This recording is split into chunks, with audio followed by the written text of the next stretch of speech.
रामायण भारतीय संस्कृति का एक अनमोल ग्रंथ है जो महर्षि वाल्मीकि द्वारा लिखा गया था। रामायण का महत्व भारतीय समाज में अत्यंत अधिक है, क्योंकि ये न केवल धार्मिक ग्रंथ है बल्कि नैतिकता, धर्म और न्याय के सिद्धांतों का आदर्श उदाहरण भी प्रस्तुत करता है। भारत में राम उत्सव का पारंपरिक रूप धार्मिक पूजा, भजन कीर्तन और सांस्कृतिक कार्यक्रमों से भरपूर होता है। हालांकि आजकल कुछ जगहों पर इस उत्सव का स्वरूप आधुनिक मनोरंजन गतिविधियों की ओर भी बढ़ गया है, जैसे कि डांस शो, डीजे म्यूजिक और अन्य एंटरटेनमेंट कार्यक्रम। मेरे भारत का बच्चा बच्चा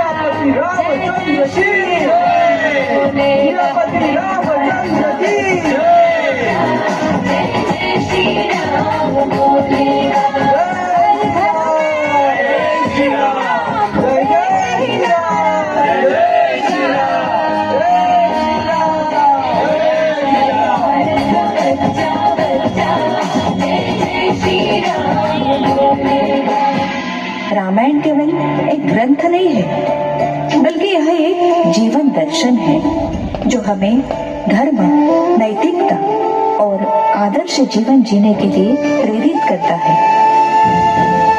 राम वनवास का दृश्य रामायण का एक महत्वपूर्ण और भावनात्मक अंश है, जो भगवान श्री राम की चरित्र की गहराई और उनके परिवार के प्रति अडिग निष्ठा को उजागर करता है। पिताजी, आपने मुझे बुलाया? हाँ राम, मुझे तुम्हें एक कठिन समाचार देना है। कठिन समाचार? क्या हुआ पिताजी? मैं तुम्हें वन में भेजने के लिए मजबूर हूँ। कैकेयी की इच्छा है कि तुम 14 वर्षों के लिए वनवास जाओ। पिताजी, इतनी सी बात है? मैं आपकी आज्ञा का पालन करूंगा। राम, यह मेरे लिए बहुत मुश्किल है। तुम मेरे सबसे प्रिय पुत्र हो। कोई बात नहीं पिताजी, मैं वनवास स्वीकार करता हूँ। यह मेरा कर्तव्य है।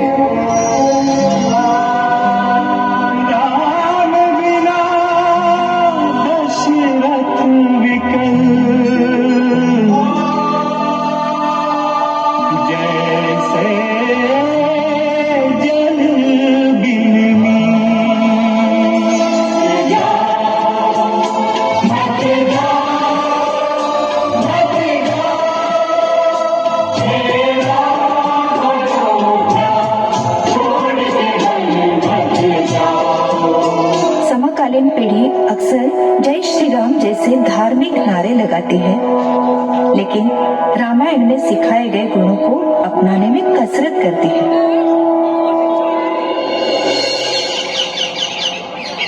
बेटा, क्या हुआ? क्या तुम्हें मेरी कुछ मदद चाहिए? मुझे आपकी मदद नहीं चाहिए पिताजी।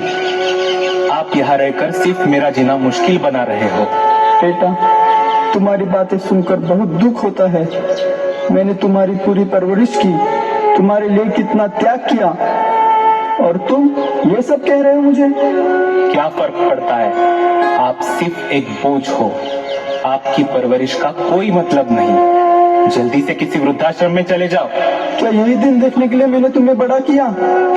मैं तो सिर्फ तुम्हारा भला चाहता था। आपका कोई भला नहीं चाहिए मुझे पिताजी। आप बस मुझे परेशान कर रहे हो। अब जल्दी से किसी वृद्धाश्रम में चले जाओ। उंगली थामे चलना तूने सिखाया था,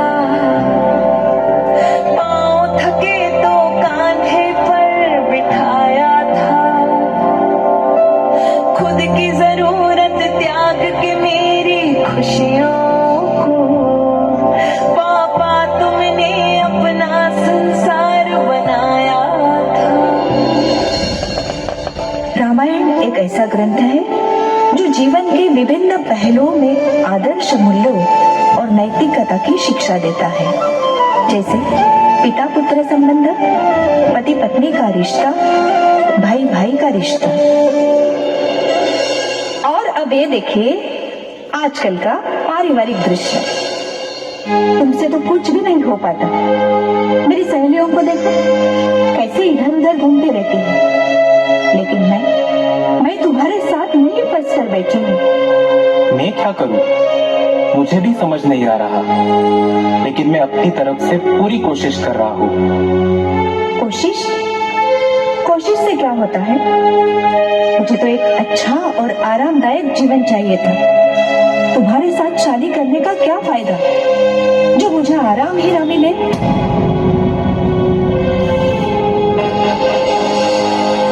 सुनो भैया, मुझे कोर्ट से नोटिस आया है, तुमने मेरे खिलाफ मामला दर्ज कराया है। हाँ, मैंने किया है। ये जमीन हमारी है और तुम उसे अपने नाम कराने की कोशिश कर रहे हो। कौन बोला? ये जमीन मेरे दादाजी की है और मैं इसे अपने नाम करवाने का पूरा हक रखता हूँ।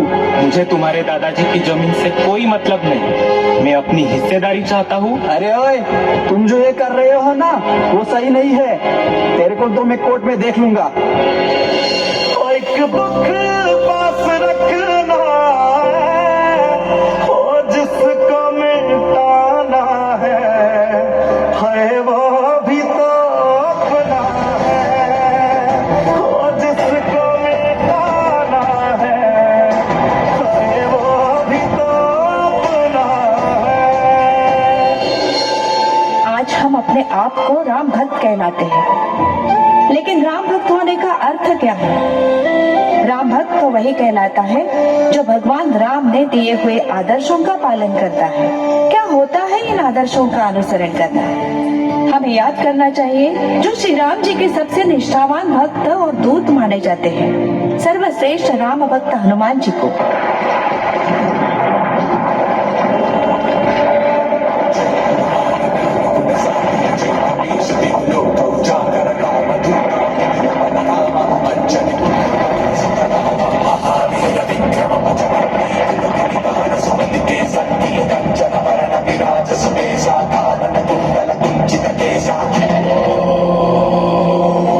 आज भी वो क्षण हम याद करते हैं जब हनुमान जी ने अपनी छाती फाड़कर भगवान श्री राम और सीता मैया के दर्शन दिए थे। जय श्री राम।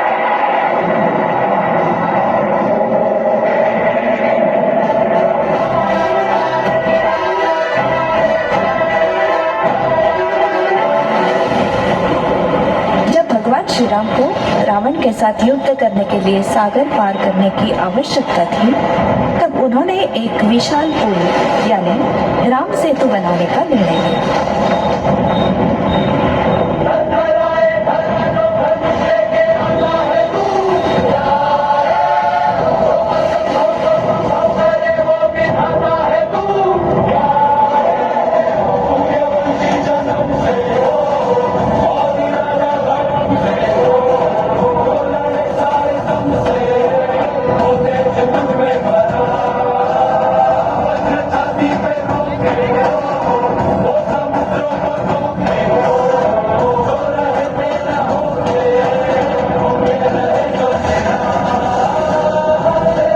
राम और हनुमान जी के जीवन और गुण हमें सिखाते हैं कि सत्य, धैर्य, मर्यादा, न्याय, भक्ति, शक्ति, साहस और सेवा भाव को अपने जीवन में अपनाना चाहिए। जयकारा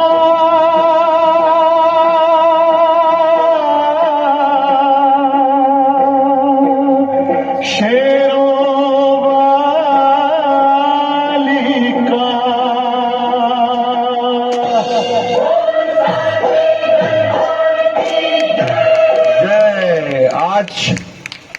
सबको अगला शो कल दिखाया जाएगा, ये आखिरी शो था। आप सभी लोगों का धन्यवाद, आप लोग का ढेर सारा स्वागत मंच अभिनंदन करती है महाराज।